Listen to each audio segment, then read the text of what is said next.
হয়েছি তোমার কর্মকে বলার কিছু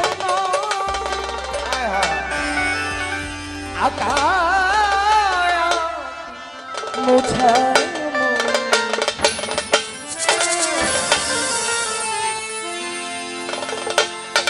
যখন গানের জগতে ছিলাম না ৬-৭ বছর বয়সে থেকে মন সাধুর অনেকগুলো গান আমি শিখেছিলাম।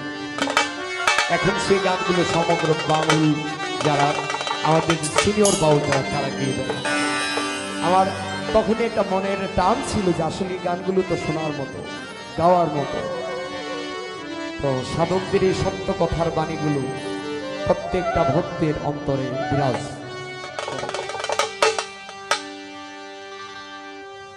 তোমার কর্মকে বলার কিছু না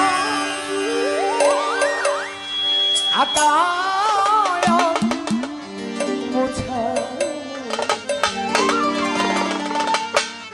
দেখে আমি আজব হয়েছি ও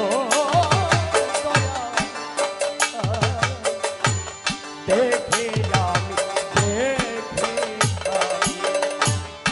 আজব হয়েছি তোমার কর্মকে বল আর কিছু নয় কর্মকে বল আর কিছু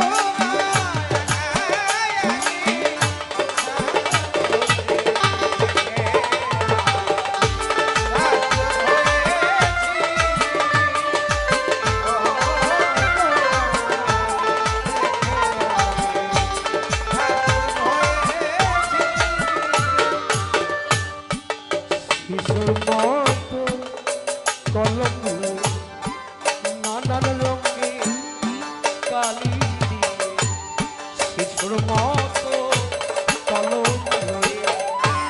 নানা রঙে কালি দিয়ে এ ব্রহ্মাণ্ড কাগজ পেয়ে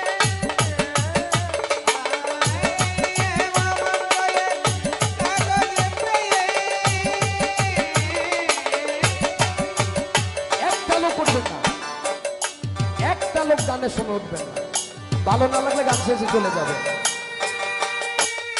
পরিবেশ নষ্ট করার অধিকার আপনাদের না। আমরা অল বাংলাদেশ গান করি, আমার একটা কৃতি আছে। একটা সাধকের গানের মধ্যে ওঠা বসা করলে একটা বেয়াদবি খাতায় দাঁড়ায়। পরে জানে একটা গানের পরে ভালো না লাগলে চলে যাবে, এটা আপত্তি নাই কারো। সঙ্গীত সবাই বুঝে না, যে বুঝে তার জন্যই সঙ্গীত, যে বুঝে না তার জন্যই হারাম। শিশুর মতো নানান রঙে কালি দিয়ে এ ব্রহ্মাণ্ড কাগজ পেয়ে এ ব্রহ্মাণ্ড কাগজ পেয়ে লিখতে আসো বুঝের ভাব দেখে আমি তাজ্জব হয়েছি ও দয়াময় দেখে আমি দেখে লোকনাথ তাজ্জব হয়েছি তোমার কর্মকে বল আর কিছু নয় কর্মকে বল আর কিছু নয় দেখে